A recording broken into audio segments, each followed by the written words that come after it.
Welcome to On the Chain. This is Jeff here with co-host Chip. I know it's been a while. We are going to do a rant, an epic rant. You know why? Because Ripple XRP is not going to even come close to happening until sometime in 2023. But you know what you got to do? You got to stay calm and continue to stack your bags. Stack them up. Stack them if you got them. Continue to stack. Artificially low price right now. You guys ready to do this? Let's go. Welcome to On the Chain.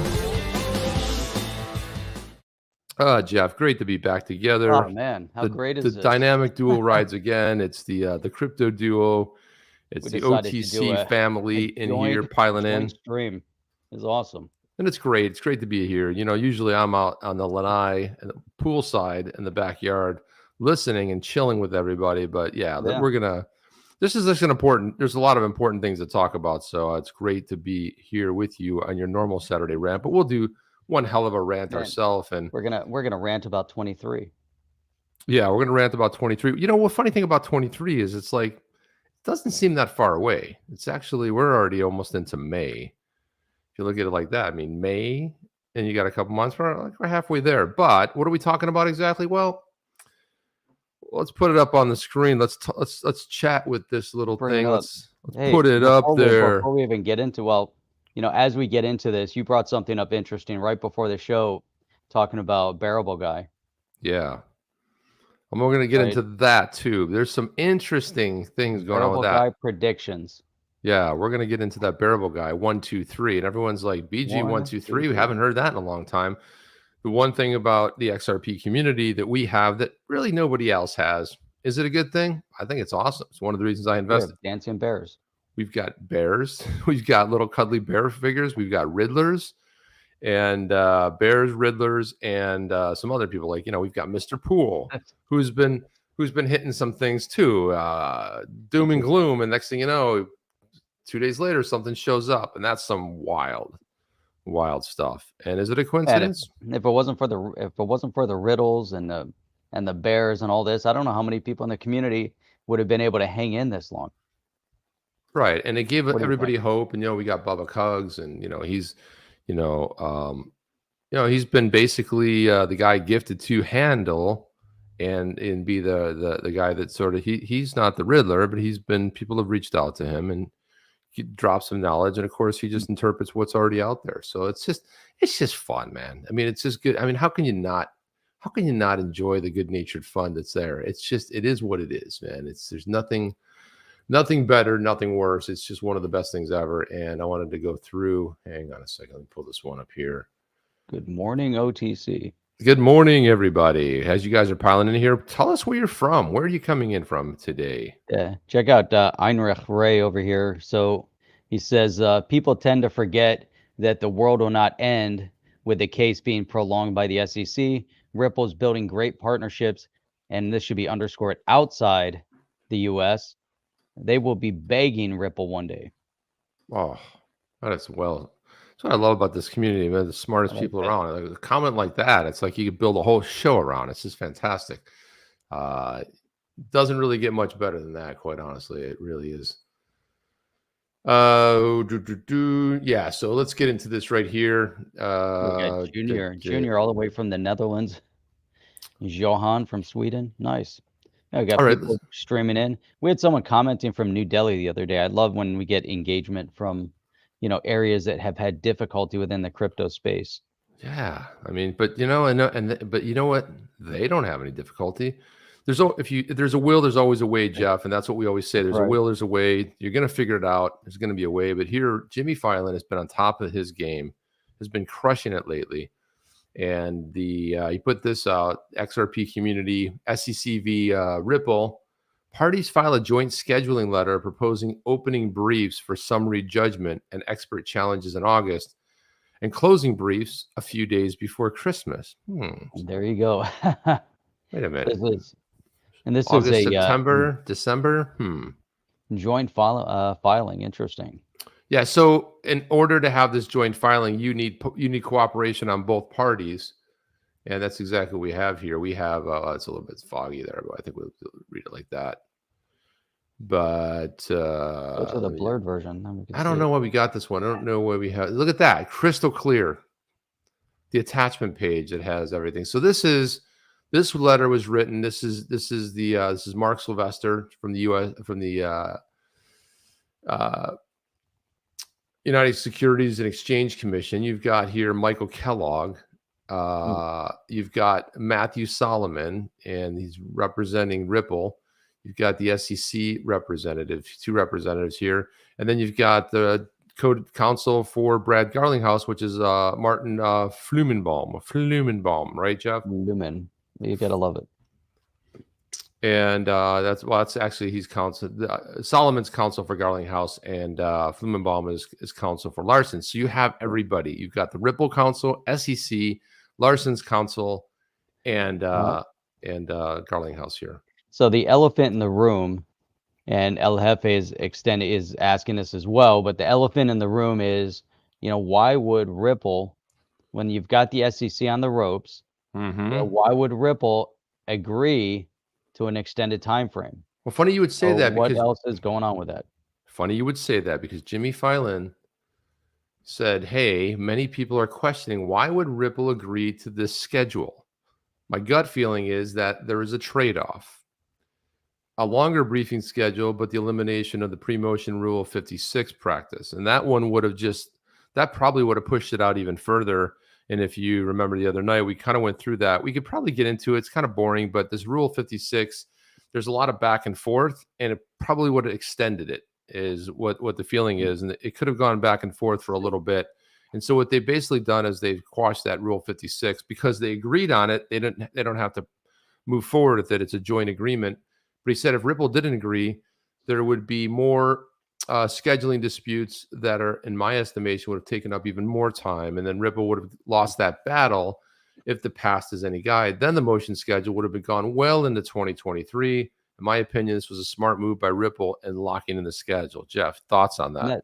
Well, that's crazy. I'm looking up this Rule 56, and to bring that up, it says here that a motion for summary judgment or partial summary judgment, a party may move to summary judgment identifying each claim or defense or the part of each claim or defense on which summary judgment is sought. The court shall grant summary judgment if the movement shows that there is no genuine dispute as to any material fact and the movement is entitled to judgment as a matter of law. The court should state on the record the reasons for granting or denying the motion. There's different reasons, but how does that, it's so bizarre, to me, once you start getting into the legalese of everything, and we're starting to see that the SEC on their own, who filed this case, if they had the goods, wouldn't they want to bring this to a fast close? I mean, they are spending the money of the people after all, on these attorneys, and they're just, burning through,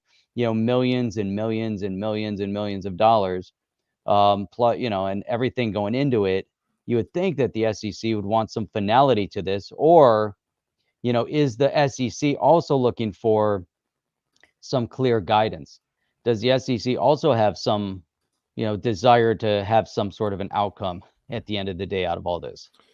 Yeah, that's interesting you say that, Jeff, because I kind of feel like, look, if they had a really strong case, they would just go move. You wouldn't be delayed. You wouldn't see all these delays, but I think Jimmy Filan's onto something here, is that this whole, and he proposed this the other day. He was saying, look, this is complicated, especially with Rule 56 here. And by them agreeing, and who's agreeing? You've basically got 4 parties, really, because you have Ripple, you have Garlinghouse, you have Larson, and then you have the SEC. So the fact that you can even get 4 agreements there, they all had to agree in a joint proposal. And it's locked. It's locked in. So that is one of the best things about it. And look at this, Jeff. Look who just popped in here. DNI in the house. Didn't even. I think I was thinking IMF. You were thinking IMF, and next thing you know, it's boom. It just popped right in there. We must have collectively been thinking that. And Digital Nomad Investor, better known as DNI, says Ripple agreed because of certainty with this timing. It has been said. Well, that's interesting too. And it lines up with some of the things that we're going to talk to that happen in riddles. But you know what, I'm looking at this commentary here from Filan, and it is interesting that last sentence. In my opinion, this was a very smart move by Ripple in locking in the schedule. And you brought that, you just mentioned that as well. But if you underscore, that statement, now there's a schedule in place. As it stood today, it could be very open-ended, and the SEC could keep dragging this thing out. And what we want to see is some finality. We want to get an understanding of what the process is going to be now moving forward, what the expectations are, what the timing of expectation, should be, will be, and maybe we will see, moving into next year, some clarity. But in the meantime, it's and this goes with any war, and I'm looking at the SEC is at war with crypto, and the SEC is at war internally against the CFTC in terms of who controls crypto. So in any war, there's always collateral damage, and we're starting to see the collateral damage stacking up. And those that suffer the most in any war zone are always the civilians. Interesting, Jeff. You had to bring that up. Yeah, you had to go there, but it definitely is a war on crypto. But I think ultimately, and I had said this the other night, and Apex had corrected me. I said, "Yeah, we're just past the halfway point." He goes, "Don't say that because we'll be well into 2023." I'm like, "Okay, maybe I'm not the best with a scholar when it comes to math, but look at it this way: we're well past. We're way before we didn't know. As this case started in 2020 and we got into 2021, we're like maybe by the end of the year, then it creeped into 2022. So when you think about all of that could have happened, and now we're closer to the end. We are closer to the end, and we're looking like we have some target dates where we didn't have that before. Yeah, and check out RPM. And this is a great solid point here, and this is really in reference to the crypto space, and whether it's any of the assets and XRP here. It's not a US centric thing. It is more of a global phenomena. And so, as he's mentioning here, the US can't pull down 85%. Well, he said can't pull XRP down. Remember, 85% of Ripple business is outside of the US. The US is the only country acting like XRP isn't already regulated and already deemed a currency, digital hybrid utility token, et cetera. I think that's a really, poignant point at this moment as we move forward into this. Jeff. That's really, really critical. We have to remember and think about all the people that we have gathered here, that watch these videos and that are participating with Deaton, the 66,000. It's not just about what's going on in the US. And Chip, you and I talk a lot about what's being built, and much of what's being built are in other countries. And so we have to think about, from our perspective, Chip, what we care about is, when are we going to get some normalcy in the United States? And that's I have a feeling that's coming too. I think 2022 is going to be a pivotal year, and we're starting to see a lot of things shake out. Not that we're going to get into it, but if you guys have been following along, you kind of can see some things are really, some pieces are dropping. There's some stuff going on. And Mr. Bullish Mr. K says, are we all thinking the case seems to allow many other blockchain cross-border payment systems to catch up if the SEC is complicit in defrauding the world by stalling Ripple systems in the US? What do you think about that, Jeff?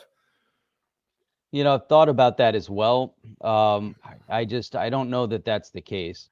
I think about, and this goes back to what we were just talking about, that Ripple, regardless of what's happening in the US, is moving forward at lightning speed. So I don't know that, Ripple is being delayed in any sense. Chip, what? Did you say lightning? Think about the Lightning Network, like lightning. It's like, what's faster than Ripple? We'll just call it lightning. Is it faster than, Ripple's tech? No. Is it faster than the XRPL? No. Sounds cool though. But if you think about it, lightning is faster than Ripple. Ripples kind of ripple slowly across the water, but they go really far. When that drop starts in the middle of the lake and you see those ripples and they continue out, lightning strikes once and it's gone. Think about pretty it. much. Wow. A lot of analytics here. And then we've got this piece here from none other than, this is Stu Aldertory, and he is general counsel for Ripple. But he was commenting on Jimmy Filan's tweet about the earlier one we looked at about the briefs for summary judgment. He says, to all who have been following the case thus far, thank you. That's all of you, everybody. We've all been following that. Thank you. Know that Ripple is pushing hard and the court is working hard to resolve the case as soon as possible, despite the SEC time, and again, doing everything they can to delay because you don't have a strong case. Your best offensive move is to delay and hope that you can figure something out on your side. He says, and now it looks like a resolution will come in 2023, and each day that passes is hurting U.S. citizens who were essentially the victims of a rug pull by the SEC. Whoa, Jeff, that's collateral damage. That's a beatdown, man. A rug pull on the U.S. citizens. Yep. 15 billion in XRP market cap was destroyed the day the suit was filed, hurting the very people the SEC purports to protect. How spot on is that? Man, that's a big statement. And that kind of, he said it, maybe a little bit nicer, but that is than we would have. But that is the collateral damage, and we're seeing, and that's just the beginning. So that 15 billion in XRP market cap that was destroyed, that was the beginning, and now we've seen, the impact. Think about all those in this space that would have invested in this asset, and they're holding back potentially because of uncertainty, or think about some of the projects or banking, financial institutions that may have got into working with the technology, but for this lawsuit from the SEC and the uncertainty that they've created. And so this is, I'm wondering, once there is final judgment on this, at what point, and we'd have to go back, and maybe there's somebody out there that's researched it, but I know again that the SEC has lost cases. They never advertise their lost cases. They don't promote their lost cases. But when on their website, they don't talk about them either, Jeff. They'll never talk about them, but they do end up on the back page in the small print. They are there, and you'll see them. They don't all settle because they do lose. And Daddy G even referenced the fact that they have to get used to losing some of these lawsuits. And maybe they're referencing this one, but there's other things going on. So if they lose this one, they lose library. Jeff, and so, man. Yeah. Do you want to know what the first rule of the SEC Lose Club is? You do not talk about losses. You want to know the second?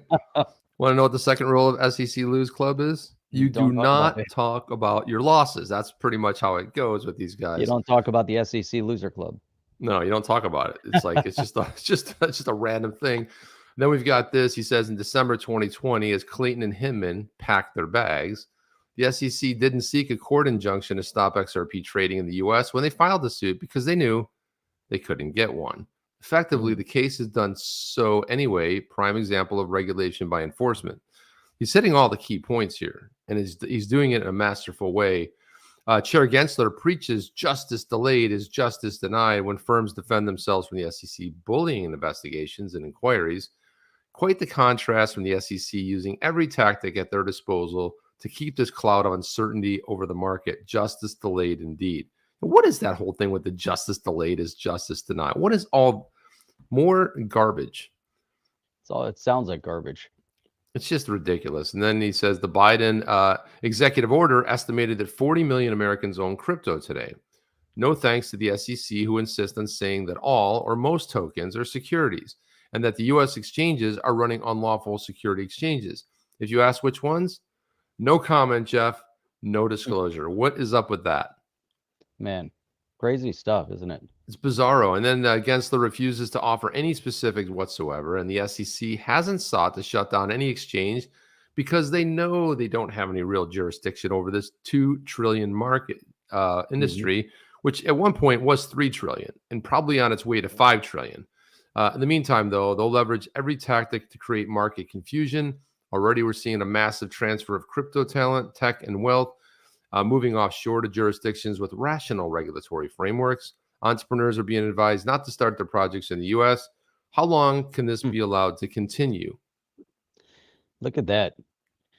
Look at that already. And that's what we were just referencing it. Man, think about the impact So entrepreneurs are being advised to not start their projects in the US, and think Man, about, and that strikes really close to home, Chip, because you and I just had a similar conversation big time. about, starting projects in the US built on the ledger and utilizing some of this technology, and where would that project be better suited to be built? Not And it's here. not in the US, right? And Not so, here. but think about how crazy that is, to have a to have a conversation, and say, being in the US, and you have companies that are discussing, where should we build this? Where could you imagine back in the 90s as they're rolling out, the dot coms, and people are sitting around saying, "Hey, you know what? We'd love to roll out this amazing dot com, but it maybe not in the US. Maybe the regulatory scenario right now in the US isn't good for anything dot com related, and let's go somewhere else." What would Well, that have done to the US my God, leadership role in the, and where would the internet be today if we didn't see that initial lead role back in the 90s? Would we have advanced to where we are now? I'm not saying others around the world couldn't do it, but a lot of that ingenuity, started over here, it right? would have flourished. It's exactly what the same scenario we're dealing with here, and it's probably not a bad idea to mention too. The reason was you had some checks and balances going on there. So from 96 on to 2000, you had the red party controlling the House and the Senate. You had the blue party controlling that little White House on the Hill. And so you had some checks and balances, and you did have a little bit of chaos and a little bit of back and forth arguing. But back then, there was a willingness to work through and resolve issues versus, today where it's just completely, it's madness. It's just beyond madness. I mean, there's not even any middle ground anymore. That's part of the issue. However, we have heard rumblings from some folks in the Red Party when the Red Tsunami hits this November. There's no mistake about it. I mean, it happens to every president who, it doesn't matter if they're blue or red. It happens to both of them, and both parties I'm talking about. And it doesn't really matter, but usually that's why they call it the midterm slaughter. But this one's probably going to be bigger than most, and you'll probably see that check and balance hit again, where you have that pretty much similar to what we had back in the 90s. So you had a blue party running the White House, and you had the red party with the legislative body. And we're probably going to see something happen there. We're going to see a lot of hearings in 2023. That's what we're going to see a lot of. There's going to be some crazy stuff going on, and then when you're in the majority, because a lot of people, Jeff, and I think this is something we should probably just mention here. A lot of people have been going after the good guys who are either rolled out legislation that's pro crypto, talking about pro crypto, like, well, why don't you do something? Well, if you understand how the way government works, it's like when you're the minority party, You there's not a lot you can do. So a lot of this has to come down to, but things can change. Now, when you're the majority party, let's see, put your money where your mouth is, and we should see hopefully something happen there. And then finally, Stu says, and to those asking if this is a joint filing, yes, it is. But based on the SEC's track record, if we didn't agree to this, the next iteration would have been likely even longer. So he's pretty much saying exactly what Jimmy Filan was saying, and people are like, well, why would they do this? Well, look, locking in a time frame versus an unknown time frame and more delays. And the funny part about it, Jeff, anytime the SEC's asked for a delay, we want to delay this, we want to submit this letter, we want to submit this motion, we want more discovery. Have they ever been denied even once? I don't think so.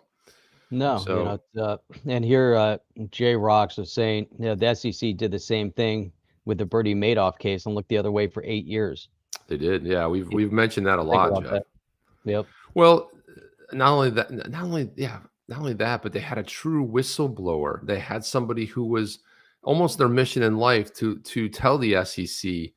But this is where you start seeing the dirty pool. This is where I think the first time ever, and thank you for that comment, Jay Ross, because I think the first time ever we saw such a public display. And look at the amount of people that got hurt in that. It was just massive. You're talking about families were destroyed. wealth was destroyed in minutes. It was just absolutely, it was ludicrous. And that Ponzi scheme had been going on for 30 years.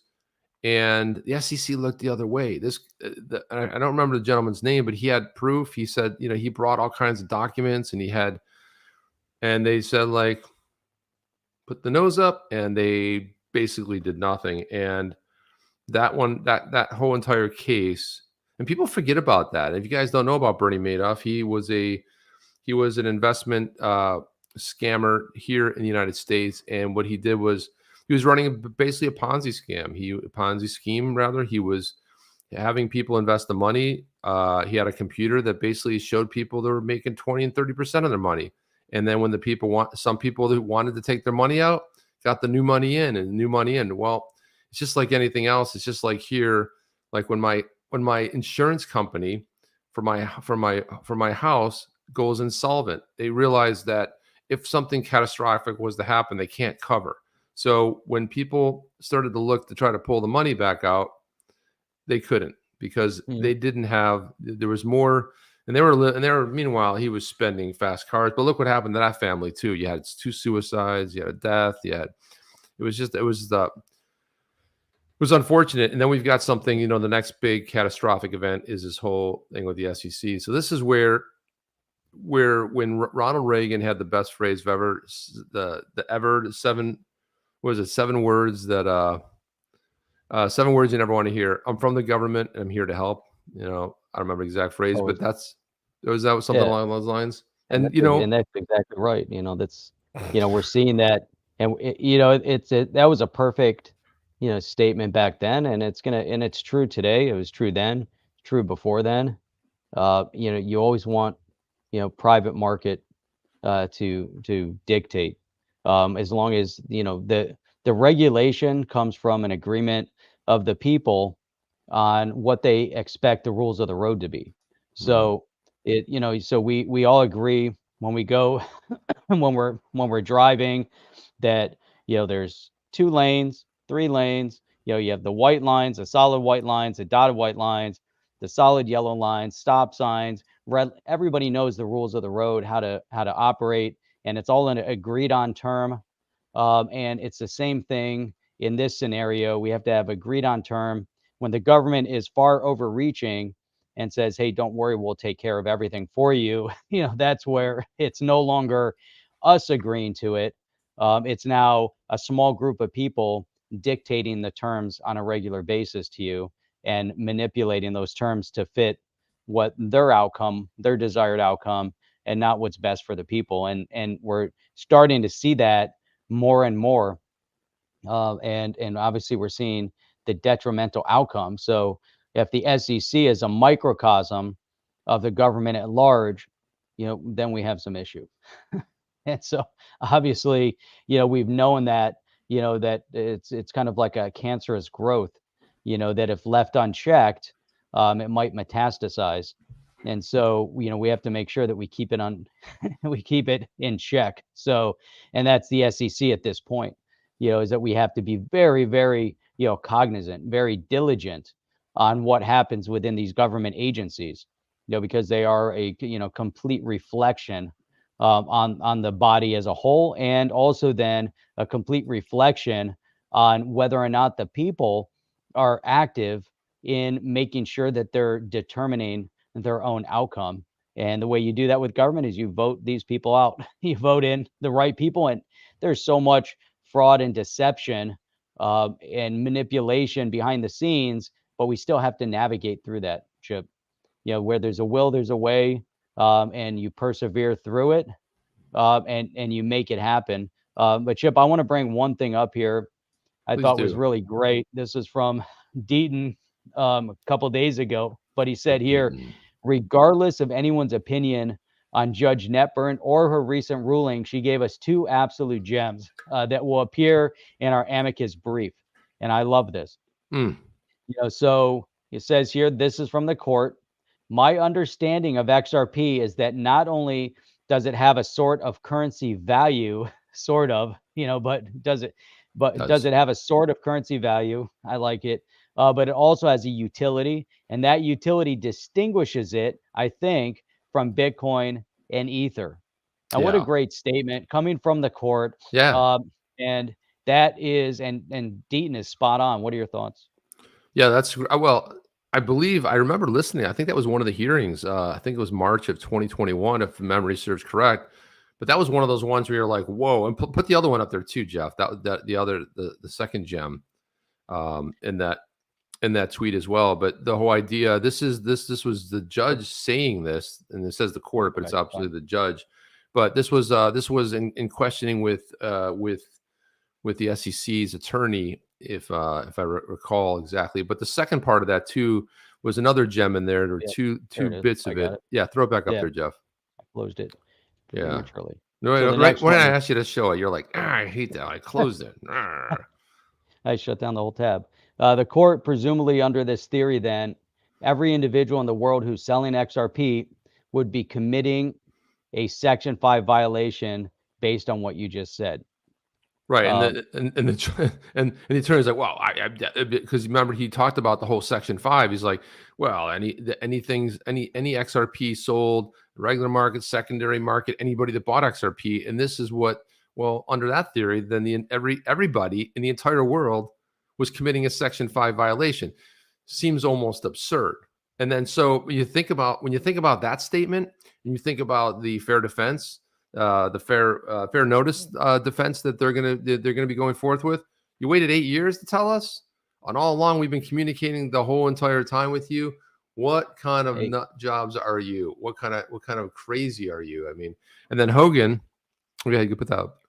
Let me put this one up just real quick, and then we'll dig into that. But here, so this was good. JV had asked, so if the SEC already analyzed XRP under Howey, how are we here today? Now, Chip, I look at this, and we saw a lot of noise surrounding Warren Davidson, Congressman Davidson, and one of the things, Chip, that you and I had said right from the beginning is that he had presented one of the best pieces of crypto legislation in history, meaning our short history of crypto, and it was presented 3 times in front of the House, got no traction in committee, and we know why, but the thing is that had that token taxonomy been passed, we wouldn't be here today. We wouldn't be here. We would have rules of the road. We would know exactly how it should be, but we're not. So JV's asking that question. So if they already analyzed XRP under Howey, how are we here today? Now, obviously, we know that Daddy G only analyzed under one of the tenets of the Howey, questions, and that's not enough. But so John Deaton responds, Jay asked the billion-dollar question. The June 13th, 2018 XRP memo did not recommend enforcement. So if the SEC presents a memo and they don't recommend enforcement, then we have an issue. And so Deaton says that means one of 3 things. 1, the SEC lawyers concluded it was similar to ETH, a security early on, but not today. 2, they can't satisfy the Howey test. So as much as Daddy G thinks it can satisfy the Howey test, one prong, just one prong of it, but it needs to meet multiple prongs of the Howey test. So they can't satisfy the Howey test, which Daddy G knows it can't, or at least everyone else knows it can't. Maybe he doesn't. And 3, it's inconclusive. So really, really spot on. And then he continues here. If the report concluded present day XRP was clearly a security, it would have recommended an enforcement action, and the SEC wouldn't have waited 2.5 more years to bring one. If it concluded XRP was a security, the SEC would have told Brad Garlinghouse and turned it over. They would have said, hey, buddy, guess what? You guys have been dabbling in this thing that we are referencing. You're now selling in an unregistered security. Give up the goods. But they sat on it for 2.5 years. Put that tweet back up there, Jeff, for a second. I was just thinking, when you read that, it sounded funny to me. Go back up to click on JV's tweet. Click on that one. Yeah, make that one bigger. Yeah. So it was funny the way you read that. It says if the SEC already analyzed under Howey, I felt like you said Howey twice. Howey here today. Howey. Because it sounded like you said Howey. How are we here today? Howey. Right. Are we here today? I was like, what? Too many Howeys in there. Today? I would have actually. How are we here today? How is here today? JV could have just put it that way too. He would have just under Howey. He would put it another Howey, comma Howey again. How we here today? It's like Howey. Howey here Yeah. today. And we always hear Daddy like G that. talking about the Howey- one. He's Howey's always here. how we here? How are we doing that? And then we had this one here from Jeremy Hogan. He said, and he was commenting on Jimmy Filan's the tweet we looked at. He said, this schedule is the exact worst case scenario. Attorney Filan posted the other day. The Ripple case is going into 2023. I've never seen a plaintiff want to delay a case this much. Only defendants normally delay. Why bring a case and then postpone the justice you seek? And this is exactly what we've been talking about, Jeff. You're right. And this is somebody who has a lot of trial experience in his whole career. We know he just turned 50. He had a big birthday. Happy belated to Jeremy Hogan. And actually, there's another birthday today, which we'll bring up in the Hogan family. But he says,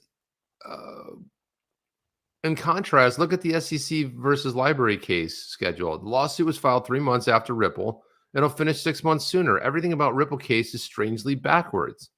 Or is it? Jeff? Yeah. And look at that time. Look at that.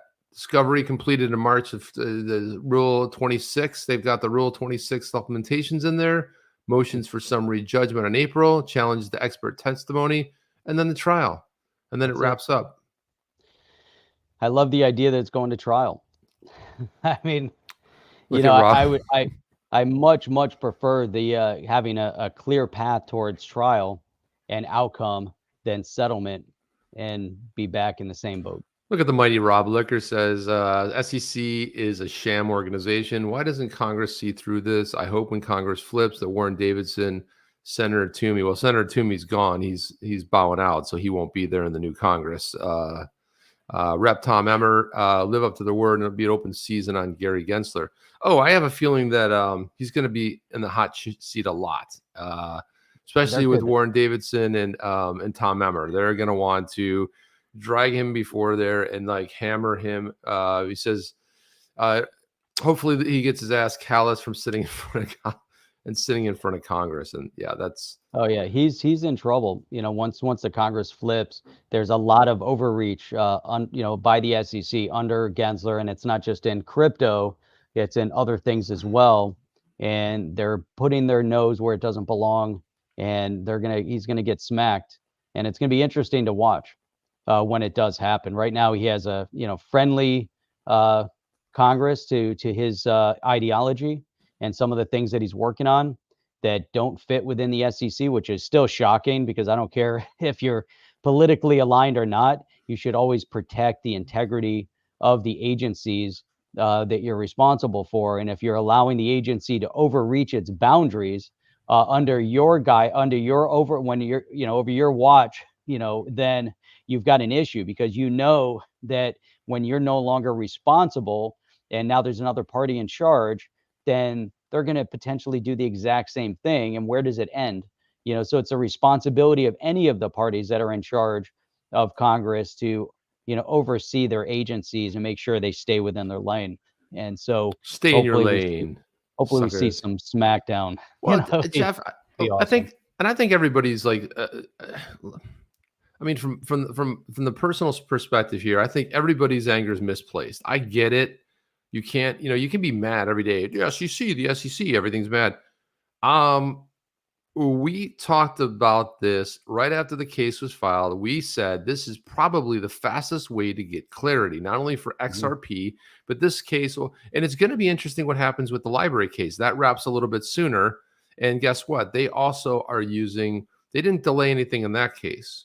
So it's funny that they're going to wrap that case before this one. And they also have they're in the same boat. No one's knocked on their door and said, hey, this your token is it's some kind of a security. So you've got these parallels going on. I want to throw this up here. You got David Schwartz here, and he says ready to go out, and it looks like he's getting ready to party like it's 1999. Jeff, those are like those are crazy glasses. It's like they look like something. Flash top hat on.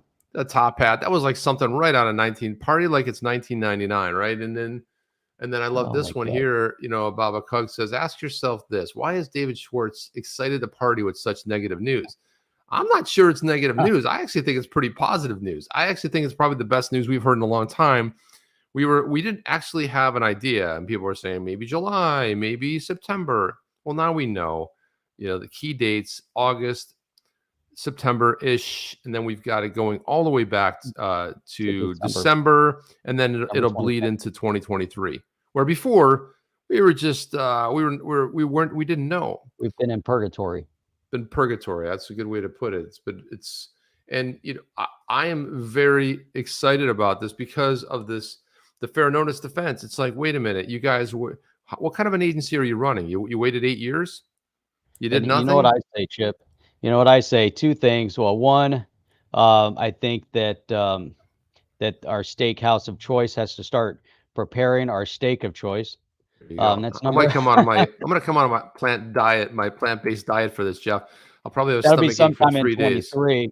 And number two, I think everybody should be stacking their bags of popcorn, because it's going to be interesting. There's going to be a run on popcorn come 2023. And when the trial commences, we might see major shortages of popcorn around the world as a direct result. So, so if you're going to invest, if they have corn futures, maybe they have popcorn futures, and you can invest in popcorn futures. How about that? That's not investment advice. It's not investment advice, but I like those memes with the giant bag of popcorn. They crack me up every time. This one, Jeremy Hogan put this out. He celebrated his birthday about 2 weeks ago. Then we have this. He said, I'd normally be spending this morning making a video about how I messed up the scheduling of the Ripple case, but instead I'm celebrating the 45th birthday of this beautiful lady. Happy birthday, Thien, wife, mom, law partner, ride and die. So that's his wife. She just, happy birthday. Happy birthday to Thien. So that's all very cool. And I'd love to get Hogan back on here too. We should get Hogan and the Deaton on here, and we'll set that up. We'll get we'll set that up. We'll get them back on here. Chat. Yeah, it's great. Awesome. It's a great topic to talk about, and they provided such amazing. It's just amazing to have both of those guys and Jimmy Filan. I'd love to get them all three on there. Can you imagine that? Three Musketeers. That'd be outstanding. We get all them on. Hey, Max is late, so we got to start over. But actually, it's that time again. Chip, this was awesome. What an awesome, rant day we had. It's been a while since we streamed together. We will be back on again tomorrow night. Look at that, Jeff. Ripple is trending on Twitter. 48,000 tweets. I wonder what they're tweeting about, Jeff. Any ideas?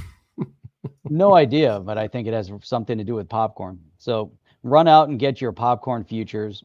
And with that, Chip, man, this was awesome. Any final parting words here before? Yeah, just one thing I want to say is, look, keep your chin up. We are close to the finale. And just like any good movie, there's back and forth, and there's this and that. There's the protagonist. It's a whole fun thing. And Jeff's spot on here with the popcorn. I believe we are in for a spectacular ending. So don't get yourself down. And the 384 all-time high for XRP is going to look very small and dwarfed by comparison, because XRP is yet to have its all-time high. When we saw all these other altcoins have their all-time, we're going to get there as well. And it's just a little bit longer of a wait. I mean, who knows where we're going to be this time next year, Jeff? Let's look at April of 2023, concluding in a whole different mindset.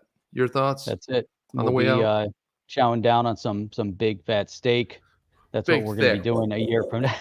Next April, we'll be hanging out at Burn Steakhouse with Mr. B and Coining 203, enjoying a nice fillet at Burn Steakhouse, going up to the upper floors for dessert. How about some surf and turf? We can do a little surf and turf. Maybe we'll get a little, sea bass. It'll be awesome. But here's a final parting word here from Sober. Hope for the best, plan for the worst, and we'll look forward to seeing everybody back on tomorrow night. Sunday. Chip and Jeff. To see you guys on the next one. Are you down with OTC? Please like, subscribe, and click the bell to be notified when the next video drops.